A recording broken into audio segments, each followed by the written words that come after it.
Ndaswera muzukuru wangu kungwara kwacho. Kutodzai nini chaiko? Wangwara. Mai akaweni.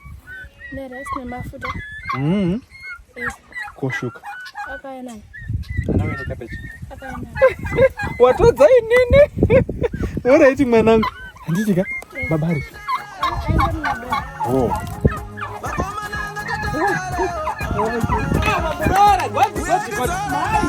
Umapinda bandwe. Oh, maswera.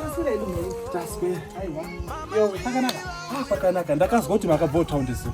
Takabva manje. Inoitwa mapusawo bude mapuwe. Shuka peri. Rice peri.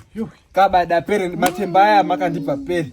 Mai, zviro zvacho zvakaoma. Akana chiri kwasawe ndo chiri kwaodzi. Andina kana. Sanyima bamurora. Mai andina. Wagarisa. Mwana wangu wakagare panapa iprimicha enda akagare pasakubva. Zvafane papiko mai. 9 months ndikasvine mukaka kudai ndichimusvinira ndisi maziza akarazi. Chese charira kuchafamba usiku ndaichiswa. Mwanangu kuzviswa mai. Mai yako anokurera mushe mwanangu. Akakurere murusero mechi. Ndiri muno yowe. Ndinotukirwa iko pano. Makadi mkurungai. Makatamba. Chinja shupe pano. Andichamiriba. Mirai. Andichamiriba. Chibva imwami ndinaso mutaure zvakanaka. Mirai yei ndinaso mutaure zvakanaka. Zvemuri kuona pano zvese zvemuri kuona zvizvo. Huku dzemunoone pano ndati nyararai. Ndichinaso mu explainera. Huku dzemuri kuona pano dzese idzi mabhurera muri kuonayo esayo. Handi mukoro wenyu ba. Mukundo wangu. Kune company iri kupa vanhu mari, maloni ekuita mabusiness. Mazvizwa? Anyara anotambirire mari kumanoni aya ehurumende aya. Ane SSB through SSB. Anopuwe mari zvakanaka. Kundoapura ipopo echibva yabuda. 10% interest. Nchimbonyara ndichiri kwandirembe ndisvike pamukoro wangu pamukundo wangu takazora sei mari. Mazvizwa? Takabva taendawo isusu ma-entrepreneurs. Entrepreneur kutaura isusu akadzi.